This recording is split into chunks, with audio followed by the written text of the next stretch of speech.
Aujourd'hui, on va réaliser simplement une pomme purée. Ce sont des pommes de terre de conservation pour réaliser la purée. Première chose, une fois que vous les avez épluchées, vous allez les couper et les calibrer. Les calibrer simplement pour que la cuisson soit régulière. Voilà. Je les mets dans une russe. Pour faire ma pomme purée, je vais mettre une gousse d'ail. Je vérifie d'enlever. Alors c'est facultatif la gousse d'ail, mais ça va, j'enlève le germe. Ça va m'apporter du goût. Petit détail, je mets d'abord mes pommes de terre sans eau. Et là, je mets l'eau à hauteur.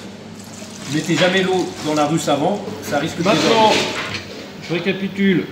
De l'eau à hauteur, la petite gousse d'ail facultatif. Gros sel. J'allume mon feu. Et pour économiser l'énergie, cuisson plus rapide, un couvercle. Mes pommes de terre ont pris 25 minutes. Comment je sais que mes pommes de terre sont cuites? Je pointe dedans et hop, vous voyez, tout de suite, elle descend. C'est cuit. Je vais les égoutter.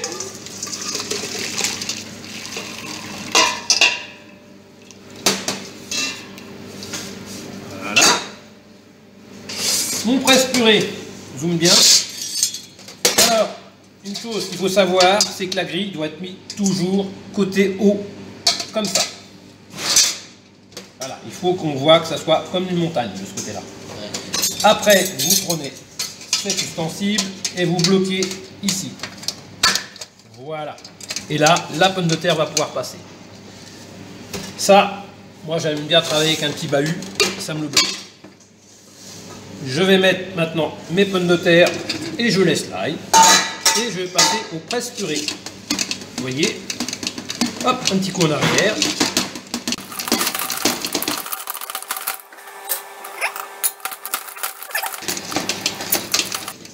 Allez, encore une petite fois. On va mettre bien tout ce qu'il y a sur les bords. Un petit coup de mâche arrière pour tout récupérer et j'y vais.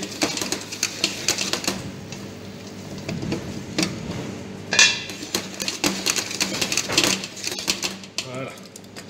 Je prends ma guise, je récupère toute la pomme de terre qui est sous mon presse-purée. Maintenant, il me reste à faire l'assaisonnement. Ici, j'avais fait fondre 50 g de beurre que j'incorpore dedans. Peux-tu aller me chercher le sel et le poivre, s'il te plaît?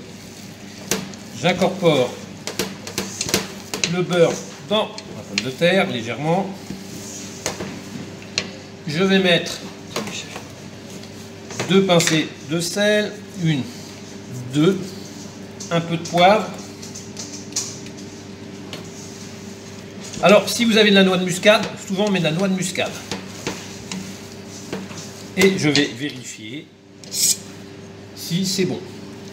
Alors, cette purée de pommes de terre, maintenant, je vais la filmer, la réserver au bain-marie jusqu'au moment du service. Merci.